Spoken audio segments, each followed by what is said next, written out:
Praise the Lord. PVP-യുമായി ബന്ധപ്പെട്ട ചില വിഷയങ്ങൾ ഇന്ന് നാം ഇവിടെ വിലയിരുത്തുകയാണ്. ലോക കോടതികളുടെ വിധിന്യായങ്ങൾക്കും അപ്പുറം സർവശക്തനായ ദൈവത്തിൻ്റെ സന്നിധിയിൽ നാം നടത്തുന്ന ഒരു ആത്മശോധനയാണിത്. ഇതൊരു കേവലം ലൗകിക കോടതിയല്ല, മറിച്ച് ദൈവത്തിൻ്റെ തിരുസന്നിധിയിലുള്ള ന്യായവിസ്താരമാണ്.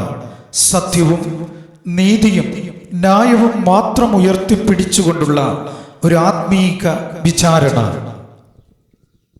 ഈ കഥയും കഥാപാത്രങ്ങളും തികച്ചും സാങ്കല്പിക മാത്രമാണ്. ദൈവത്തിന് സകല മഹത്വം. To God be all the glory.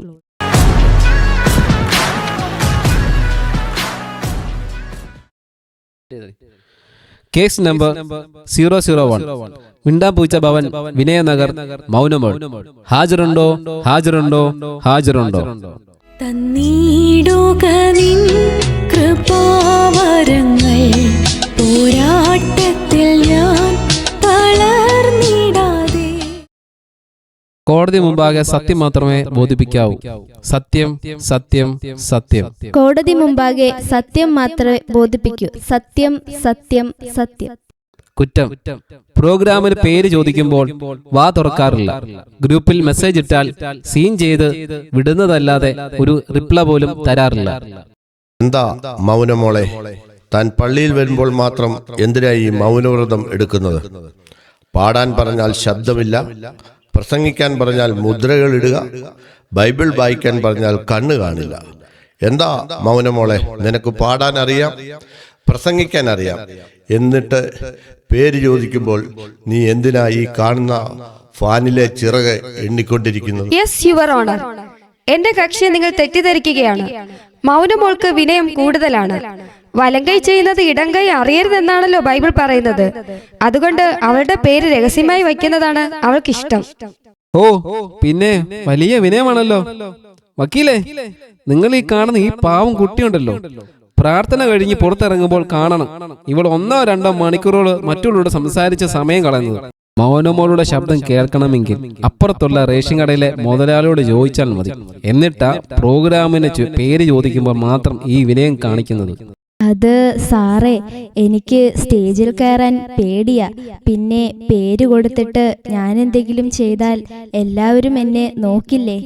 See your honour, ഇവൾക്ക് സ്റ്റേജ് ഫോബിയ ആണ്. അതൊരു രോഗമാണ്, അല്ലാതെ മടിയൊന്നുമല്ല. വക്കീലെ, നിർത്ത്.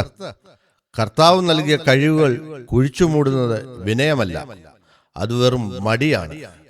തൻ്റെ ഈ മൗനം സഭയ്ക്ക് ഗുണകരമല്ല. മൗനമോൾക്ക് ഈ കോടതി ഒരു ശിക്ഷ വിധിക്കുന്നു. അടുത്ത 3 ആഴ്ചത്തെ മീറ്റിങ്ങുകളിൽ ഓരോ പ്രോഗ്രാം കഴിയുമ്പോഴും എഴുന്നേറ്റ് നിന്ന് ഉറക്ക സ്തോത്രം പറയേണ്ട ചുമതല മൗനമോൾക്കാണ്. എല്ലാവരും കേൾക്ക രീതിയിൽ ശബ്ദം ഉയർത്തി പറയണം. സാറേ, സ്തോത്രമെന്ന് പെതിയെ പറഞ്ഞാൽ പോരെ? പോരാ, മൈക്ക് സെറ്റിന്റെ സ്പീക്കർ ഇളകുന്ന രീതി തന്നെ പറയണം. Next case proceed. Case number 404 Mungalmukku Apratyakshapuram escape Elsa. ഹാജരുണ്ടോ? ഹാജരുണ്ടോ? ഹാജരുണ്ടോ?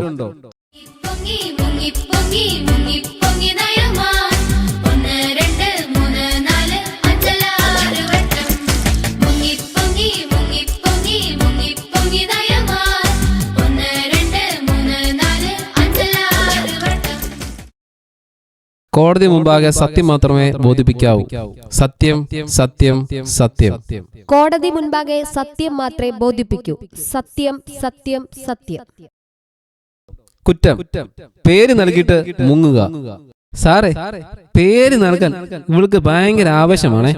പക്ഷെ സോള പാടാൻ മൈക്കിന് മുന്നിൽ നിൽക്കേണ്ട സമയം വന്നാൽ ഈ ലോകത്ത് എവിടെ തിരഞ്ഞാലും ഇവിടെ കാണില്ല.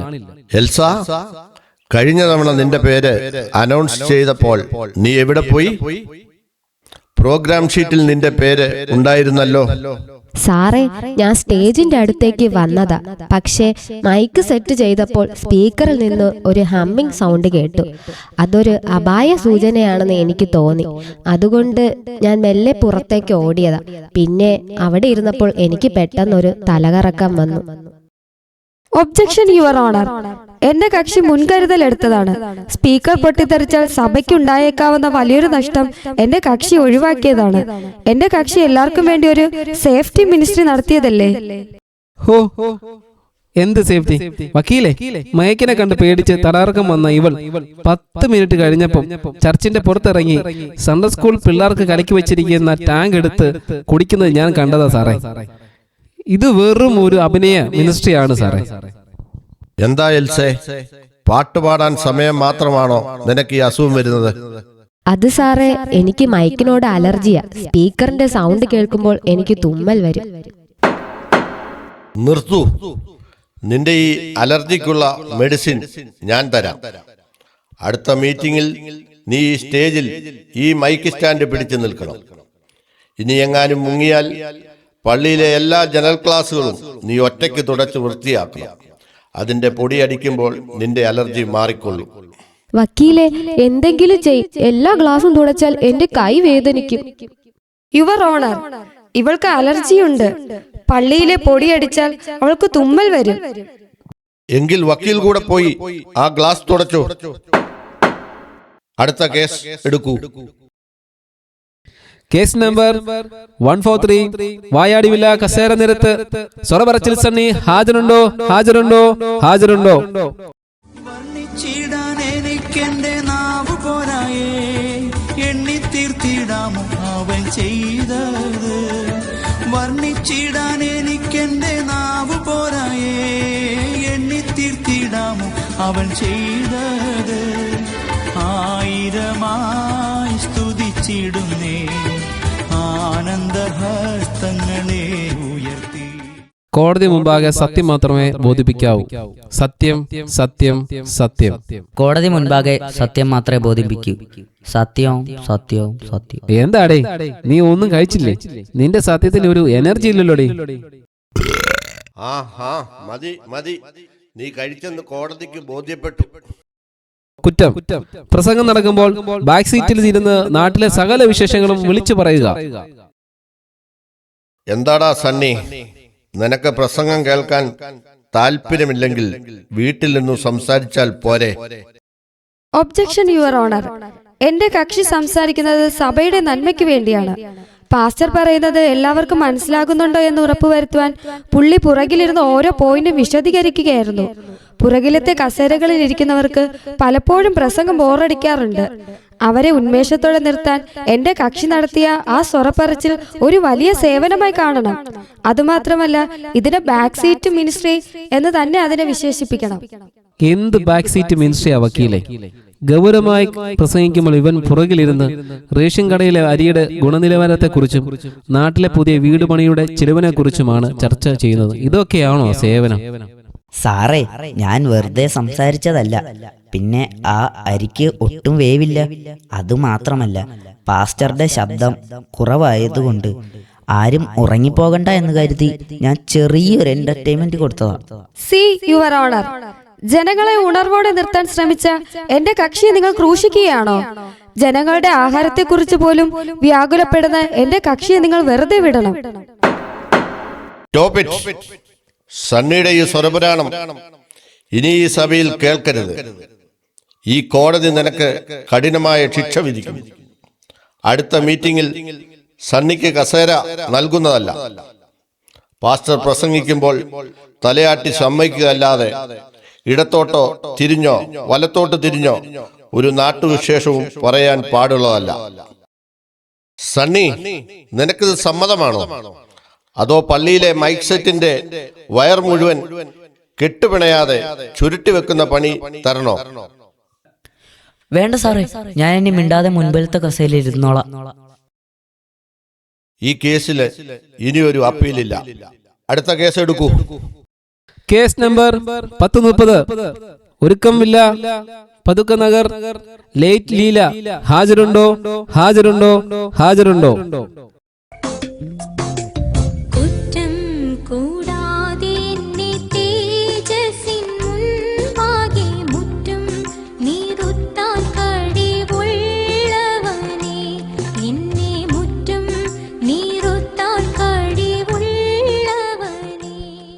കോടതി മുമ്പാകെ സത്യം മാത്രമേ ബോധിപ്പിക്കാവൂ. സത്യം, സത്യം, സത്യം. കോടതി മുമ്പാകെ സത്യം മാത്രമേ ബോധിപ്പിക്കൂ. സത്യം, സത്യം, സത്യം. കുറ്റം. 10 മണിക്ക് മീറ്റിംഗ് തുടങ്ങിയാൽ 10:30 മാത്രം എത്തുന്നവൾ. ലീലേ, മീറ്റിംഗ് തുടങ്ങുന്നത് കൃത്യം 5 മണിക്കാണെന്ന് ഗ്രൂപ്പിൽ മെസ്സേജ് കണ്ടില്ലേ?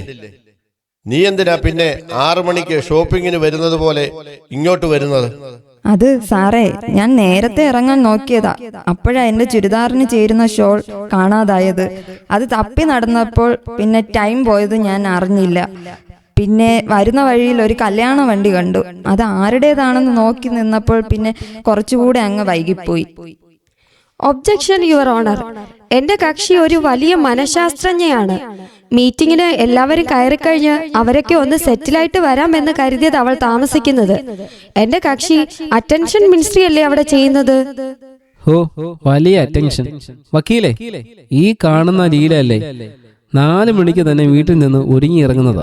പക്ഷെ പള്ളിയിലേക്ക് വരുന്ന വഴിയിൽ അനാവശ്യ കാര്യങ്ങളിൽ ഇടപെടുന്നത് കൊണ്ടാണ് വൈകുന്നത്.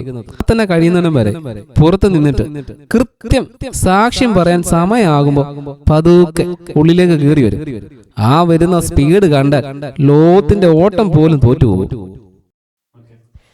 ലീലേ, നിന്റെ ഈ ഒരുക്കവും കറക്കവും സഭയിൽ നടക്കില്ല. അടുത്ത 1 മാസം മീറ്റിംഗ് തുടങ്ങുന്നതിന് 1 മണിക്കൂർ മുൻപ് നീ പള്ളിയിലെത്തണം. എന്നിട്ട് അസിസ്റ്റന്റിനോടൊപ്പം ചേർന്ന് എല്ലാവർക്കും ഇരിക്കുവാനുള്ള കസേര നേരെ ഇടണം. 1 മിനിറ്റ് വൈകിയാൽ അന്നത്തെ ദിവസം നീ മീറ്റിംഗിന് വരാതെ പുറത്ത് നിൽക്കേണ്ടി വരും. വക്കീലെ, 1 മണിക്കൂർ മുമ്പേ എത്താൻ ഞാൻ തലേദിവസം ഒരുങ്ങേണ്ടി വരുമല്ലോ. ഈ ശിക്ഷ ഒന്ന് മാറ്റിത്തരാവോ? ലീലേ, നീ വിഷമിക്കണ്ട. കസേര വിരിക്കാൻ പോകുമ്പോൾ നീ ഒരു കാര്യം ചെയ്താൽ മതി. കസേര വിരിക്കുന്ന വീഡിയോ എടുത്ത് ഒരു റീൽസ് ഇട്ടോ. എന്നിട്ട് early morning vibe at church എന്നൊരു ക്യാപ്ഷൻ ഇട്ടാൽ നിനക്ക് നല്ലതുപോലെ ലൈക്ക് കിട്ടും. അങ്ങനെ ഇന്നത്തെ കേസുകളെല്ലാം ക്ലോസ് ആയി.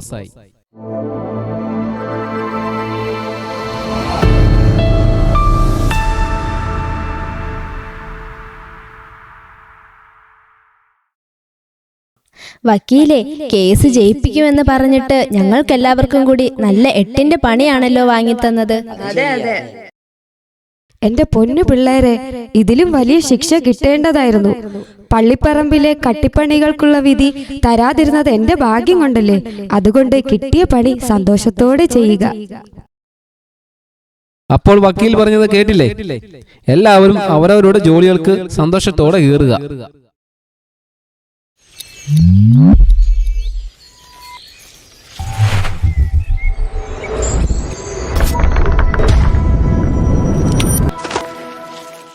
നിൽക്കൂ, ഒരു കാര്യം കൂടി.